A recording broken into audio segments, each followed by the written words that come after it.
ya emang kenyataannya adalah seorang software engineer itu emang nggak akan pernah bisa berhenti belajar. Software engineer itu kita tuh ada dua sifat sebenarnya. Kita tuh bipolar. Yang pertama adalah merasa tidak pernah cukup. Yang kedua adalah merasa paling jago. Podnet, ngobrol asik seputar IT dan karir. Hai, welcome back to Podnet. Balik lagi sama Minestira. Kali ini narasumbernya nggak kalah menarik dari yang sebelum-sebelumnya. Yang jelas, kalau misalnya kalian IT people tertarik di bagian coding-codingan, full stack, jadi software engineer, ini pas banget karena narasumber kali ini bakalan bagiin pengalamannya di dunia software engineer ini. Gimana sih karirnya di per software engineeran ini gitu ya. Langsung aja kita sambut. Halo Kak Theo. Halo. Oke, silakan. Boleh diperkenalkan dulu kali ya, kakak siapa sih kira-kira? Oh iya, kenalin guys, namaku Theo, aku seorang software engineer dan part-time content creator. Boleh kan ya disebutin? Boleh banget dong. Oh iya. Sekalian aja kita promo sedikit-sedikit. Oke, berarti full-time software engineer, Yes. part-time content creator. Yes. Wah, double income ya guys. Ya. Kepo sih sebenarnya, mungkin nanti aku akan tanya sedikit-sedikit juga lah ya tentang kenapa sih bisa terjun ke dunia content creator. Maksudnya kan anak IT tuh identiknya biasanya sama yang introvert udah gitu. pasti. Introvert kayak nggak mau lo ngomong di depan kamera, susah gitu kan ya. Kita mau tanya dulu deh, pertama kali Kak Theo terjun ke dunia IT, gimana ceritanya? Sebenarnya ceritanya lucu, soalnya awalnya itu aku nggak tertarik sama sekali, bukan nggak tertarik sama sekali, tetapi lebih mendalami dunia chemistry, chemical engineering lebih tepatnya. I see, gitu. okay. Jadi waktu itu aku sempat kuliah dulu 1 semester, ambil teknik kimia, ada di salah satu universitas di lokal Indo. Dan lucunya selama 1 semester belajar itu ada mata kuliah pemrograman, algoritma. Gitu. Terus sering berjalannya waktu kayak di situ kayak ngerasa wah kayaknya lebih cocok nih kalau programming, lebih tertariknya justru ke situ. I see, okay. Jadi aku ambil keputusan untuk drop out kuliah, terus masuk short training program kayak bootcamp kayak gitu.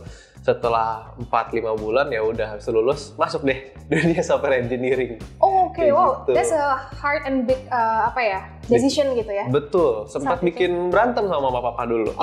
Pasti sih, itu kebayang banget sih. Mau keluar pokoknya ya. Iya kan. Saat itu gimana tuh Kak? Saat itu, jadi yang bikin berantem itu bikin mama dan papa saling berantem. Soalnya kalau papa itu justru nge-support ya kan. Oh iya nggak apa-apa. Sekarang kan yang dicari skill gitu kan. Salah. Kalau mama lebih yang kamu butuh, dong minimal selesain dulu kuliahnya kayak gitu, baru deh nanti dikasih kayak gitu. Cuma ya setelah dibujuk-bujuk, aku bujuknya akhirnya gini, ya udah deh mama nanti aku ambil program yang bayarnya setelah lulus deh, jadi misalkan jadi supaya nggak terlalu membebankan ke orang tua gitu. Ya puji Tuhan lulus dan sampai sekarang masih mengcoding tiap hari. Survive lah ya. Masih survive. Oke. Wow, berarti emang itu agak perdebatan juga ya saat itu di dalam keluarga dan akhirnya disetujui juga. Iya. Nah, dari banyaknya bidang IT gitu ya. Kan sebenarnya ada cyber security, ada data science yang mungkin juga lagi high demand gitu ya. Kenapa pilihnya itu full stack berarti waktu itu ambilnya? Full stack betul, iya. Full stack web and mobile development. Ambilnya full stack? Pertama kebetulan karena di situ emang adanya cuma, lupa waktu itu kalau nggak salah hanya ya either full stack sama kalau nggak salah digital marketing ya. Oh, I see. Di bootcampnya pada saat itu. Jadi aku ngambilnya full stack gitu. Dan itu alasan bohong ya, kalau alasan benernya karena kalau di data science nggak kuat matematikanya. Oh, ada alasan bener dan alasan bohong. Oke. Tapi memang setelah emang udah terjun ke dunia software engineering, terus ya sempet kepo dong kayak mau ke bidang coding tapi ke bidang yang lain kayak misalkan network, data gitu. Aku udah cobain semuanya, tapi emang ngerasa paling cocoknya tuh di software engineering aja. Kenapanya adalah karena kayaknya kalau di bidang software engineering itu lebih gampang untuk membuat sesuatu yang bisa berguna langsung ke orang yang orang pakai gitu. Kayak bikin web apps, ya kan mobile apps atau bahkan sebuah service API mungkin yang mungkin dipakai sama developer itu kan kalau di software engineering lebih mudah ya. Itu dibandingkan kalau misalkan masuk ke networking ataupun data science, walaupun ya sama-sama hot juga. Iya benar sih, sama-sama high demand kok. Sebenarnya semua di bidang IT itu kayak high demand semua. Lagi high demand banget semua. High demand banget, oke. Tadi ada yang aku lupa. Berarti saat itu keluar dari kuliah itu semester berapa? Semester 1, jadi S1. Bener dong. Bener lagi. Kan semester 1. Iya. Berarti nggak salah dong, udah S1 Udah gitu ya. S1 iya. Oke, berarti saat itu masih semester 1. Oh, cepet juga berarti ya. Iya. Tapi kenapa? Wah, cepet banget Kak. Kayak kenapa itu switchingnya secepat itu dan nggak menyesalkah saat itu akhirnya kan ambil tekim ya, teknik kimia. Nggak nyesel nggak waktu itu ngambil tekim? Nggak nyesel ngambil tekim, nggak nyesel keluar juga. Jadi semua yang kita lakukan dalam hidup kan harus patut kita syukuri. Betul. Itu kenapa jadi ceramah ya? Kayak gitu, tapi beneran karena syukur waktu kuliah itu aku juga dapat experience di luar bidang yang sekarang aku tekuni ya, itu software engineering. Kayak misalkan soft skills gitu, ikut organisasi kemahasiswaan, itu kan juga skill yang kita butuhkan kan ketika kerja. Jadi ngebangun cara berkomunikasi, cara berorganisasi. Jadi sama sekali tidak menyesal kuliah. Tapi juga sama sekali tidak menyesal drop out gitu, karena ya emang ngerasa pada saat itu emang udah cocoknya di situ aja. Gitu. Bisa ditimbang-timbang aja sendiri, lebih butuh untuk ya kuliah atau kira-kira untuk ikut short course, atau kalau mungkin bisa dibarengin kenapa tidak gitu kan ya. Jadi tidak akhirnya berdebat sama orang tua masing-masing gitu ya, karena masih ya namanya juga orang tua sih, pasti pengennya anaknya betul punya itu harus jadi pertimbangan gitu juga kan. Iya, benar. Banyak orang yang mau lulus kuliah karena ya dimin orang tua gitu. Jadi kan kita nggak tahu hidup orang lain kan. Betul. Kalau kita kasih jawabannya harus kayak gini langsung, itu kan nggak bagus. Tapi kalau misalnya ini ada yang nyalahin, kenapa mau drop out dari kuliah? Itu barusan abang yang di podcast tuh. podcast tuh udah dikasih tahu suruh drop out kuliah aja, ikut short course gitu kan. Jangan dong. Jangan gitu ya teman-teman ya. Maksudnya ya silakan ditimbang masing-masing sendiri lah gitu ya. Oke, nah Kak, ada pernah dapat ini nggak sih, misalnya sama HR gitu ya? Kan lo nggak punya gelar gitu, maksudnya apa yang bisa lo buktikan atau something itu dipandang sebelah mata atau diremehkan gitu, pernah? Pernah beberapa kali, cuma solusinya bawa tiker biar bisa gelar. maaf. Oke, sound effect dari belakang. Nggak apa, lanjut nggak? Tapi emang sempat beberapa kali, nggak selalu, tapi beberapa kali. Waktu itu aku sempat ngikut mau masuk salah satu company yang mungkin bahkan notabene-nya tech company yang biasanya udah tidak memandang gelar gitu ya. Oh, oke. Sampai selesai tes technical test, user interview, sampai di paling terakhir itu dengan HR-nya, dan lucunya itu baru di situ di background check gitu, ternyata aku nggak punya gelar kayak gitu. Terus langsung lucunya usernya waktu itu sangat mau membantu gitu, jadi coba saya usahain siapa tuh bisa kerja sambil dikuliahin gitu, soalnya minimum di sana ED3 gitu, bukan S1 sih, ED3. Oke. Gitu. Jadi mau dibantu gitu, tapi keputusannya adalah kayaknya enggak gitu. Jadi aku ditolak, dan itu salah satu pengalaman yang paling ngenes sih gitu. Udah di ujung ternyata cuma masalah administrasi aja sih sebenarnya. Oke, tapi sebenarnya kayak mereka tuh udah cocok berarti kan ya? Udah cocok, usernya udah cocok, bahkan sampai nego gaji apa segala macam udah. Bener-bener tinggal di terakhir. Wow. Di terakhir itu kenanya karena pas dicek, oh iya kamu terakhirnya SMA. Kok bisa mereka baru background checknya itu di akhir gitu? Aku tidak tahu, makanya nggak berani ngomong brandnya. Wah, perlu dipertanyakan nih. Tapi untung berhubung nggak ngomong brandnya itu boleh kali ya agak. Yeah. Kenapa gitu ya? Biasanya tuh di akhir gitu. Kenapa nggak dari awal? Karena maksudnya kan biasanya kita background check dulu, terus kemudian juga tes apalah, psikotes semua segala macem, dan kemudian baru kalau misalnya di bidang IT mungkin dites codingannya gitu ya. Biasanya kan. Nah ya, ini emang agak aneh, cuma ya udah mungkin belum rezeki ya. Iya, belum rezeki. Tapi di situ ini nggak runtuh nggak semangatnya kayak? Oh, tentu saja tidak dong. Oh, tentu jangan tidak. Dong. Okay. Ya, sebagai seorang talenta digital tuh harus berani banting tulang. Oke. Bener-bener ini harus berani struggle. Betul. Kayak gitu. Tapi berarti nggak ngerasa ya, padahal gue bisa di sini nih kalau misalnya gue punya background kayak D3 lah gitu minimal. Pada saat itu iya, tapi sekarang enggak. Karena ya puji nama juga rencana Tuhan yang gak ada yang tahu ya kayak gitu. Sekarang ya dapat way better sih kayak gitu. Aku sempat setelah itu, soalnya kalau salah sebulan atau 2 bulan gitu, itu dapat langsung tawaran dari perusahaan Australia pada saat itu. Begitu. Itu company-ku sebelum ini. Sebelum ini banget. Itu dapat tawaran, dan ya melebihi yang sebelumnya, tapi kali ini aku belajar dari kesalahan yang lalu. Langsung kasih tahu ke ke HR dan usernya, aku nggak punya gelar ini loh, nggak punya gelar formal, aku terakhir pendidikan high school. Gitu. Dan mereka, oh iya nggak apa-apa, fine, kita udah background check kok, jadi aman. Kak, pertama kali megang project gitu ya, atau bikin suatu project, inget nggak projectnya apa? Terus gimana pertama kali, apakah susah, it was smooth, atau gimana nih? Pertama kali banget itu, waktu itu memang handle project baru mau build startup. Jadi startup belum ada sama sekali, itu build dari ground up, itu bikin pada dasarnya e-commerce. Kayak gitu. Cuma belum sampai selesai, di scrap projectnya. Kayak gitu. Dan project yang pertama yang benar-benar sampai jadi aplikasinya itu e-commerce juga pada dasarnya, tapi bersifat B2B.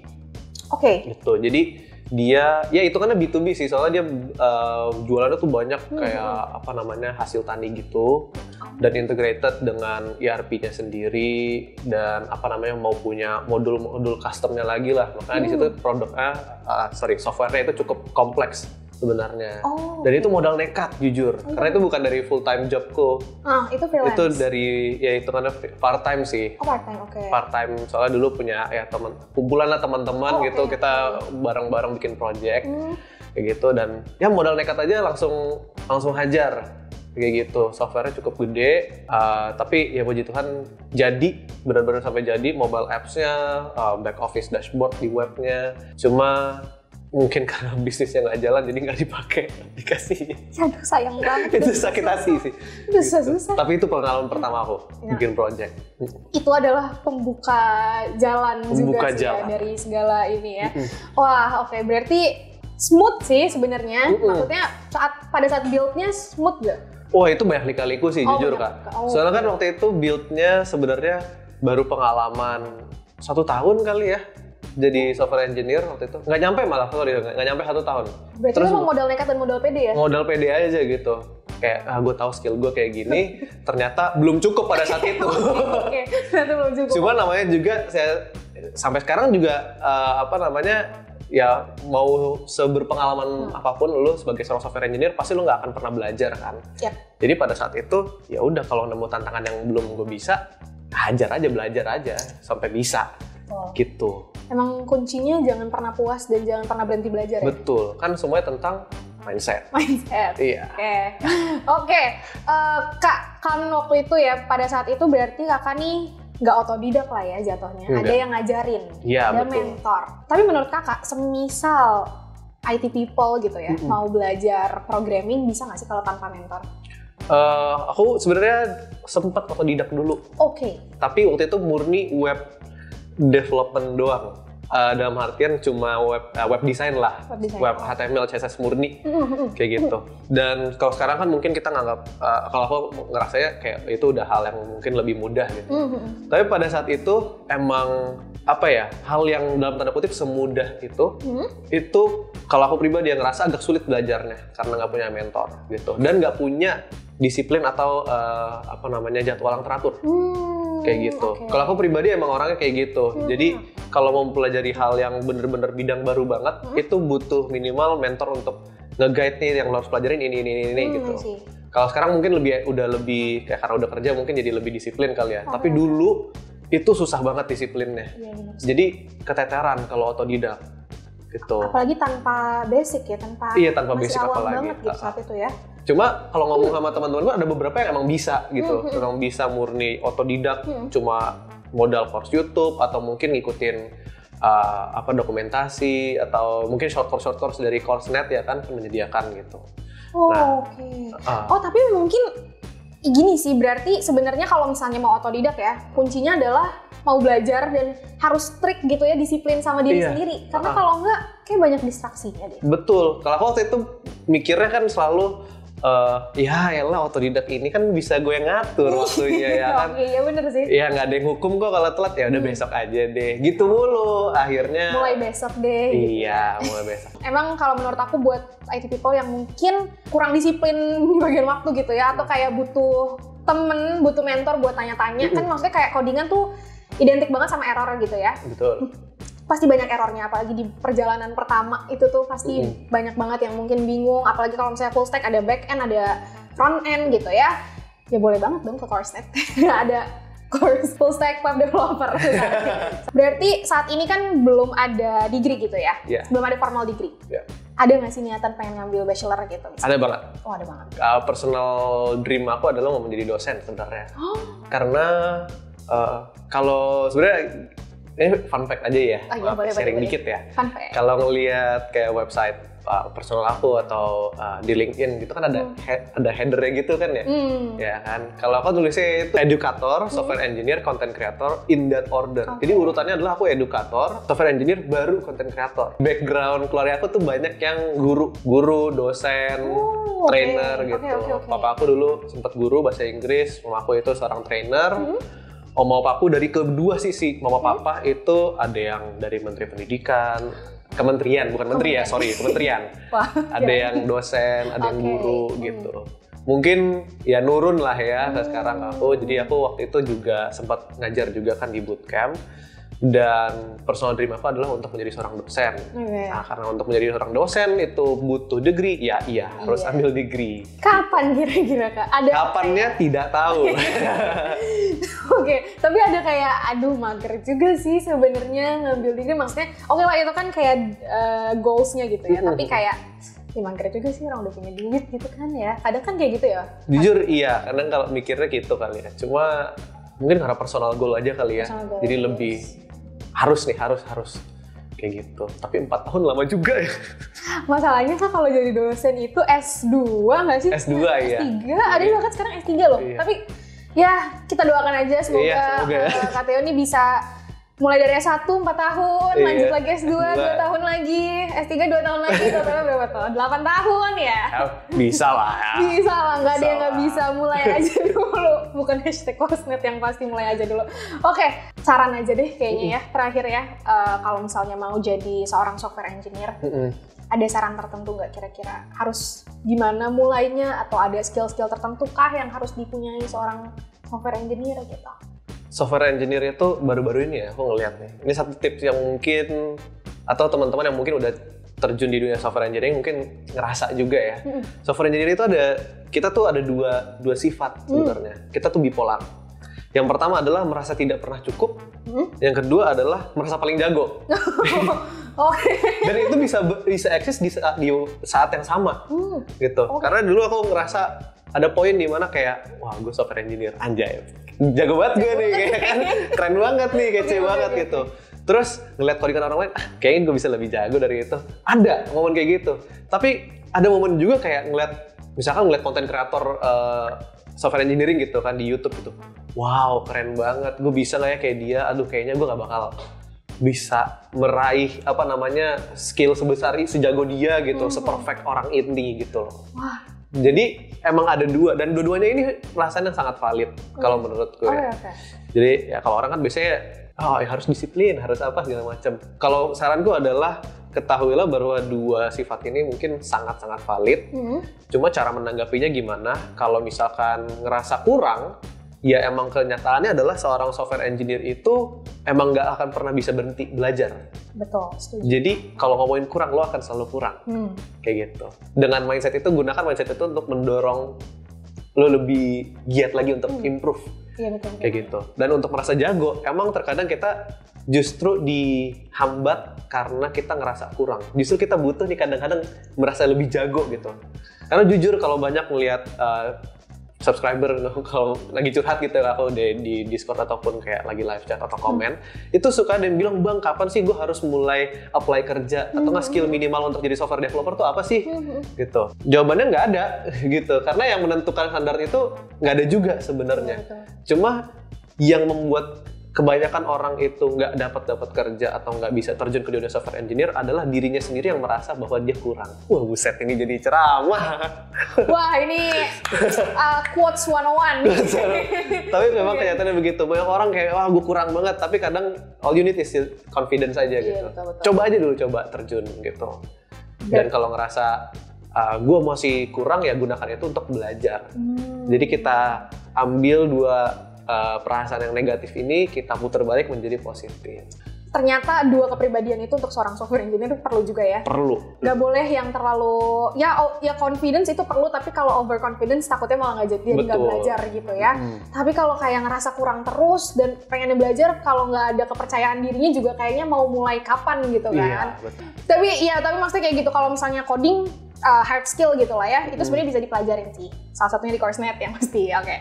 Nah, tapi kalau misalnya yang tadi itu lebih ke soft skill sih ya, karena kepercayaan diri, terus gimana kita disiplin dan juga terpacu untuk belajar ya itu dari diri sendiri. Jadi begitulah, mungkin kurang lebih seperti ini gitu ya, edukasi how to be a software engineer by Kak Theo. Enggak sih, sebenarnya lebih ke sharing pengalaman aja ya Kak ya. Sudah segitu aja kali ya ngobrol-ngobrol kali ini, udah cukup panjang juga. Buat IT people yang mungkin yang mau kepoin Kak Theo, silahkan di LinkedIn dan juga di YouTube-nya banyak ngasih edukasi juga lah ya terkait tentang full stack dan codingan semacamnya itu. Yang aku sebenarnya kurang paham karena aku bukan anak IT juga, jadi ya silahkan mampir boleh. Nah, buat IT people jangan lupa untuk like, comment, subscribe, dan nyalakan lonceng notifikasi biar nggak ketinggalan informasi seputar IT lainnya. Netvira dan juga Kak Theo pamit undur diri. Bye! Bye-bye. Podnet, ngobrol asik seputar IT dan karir.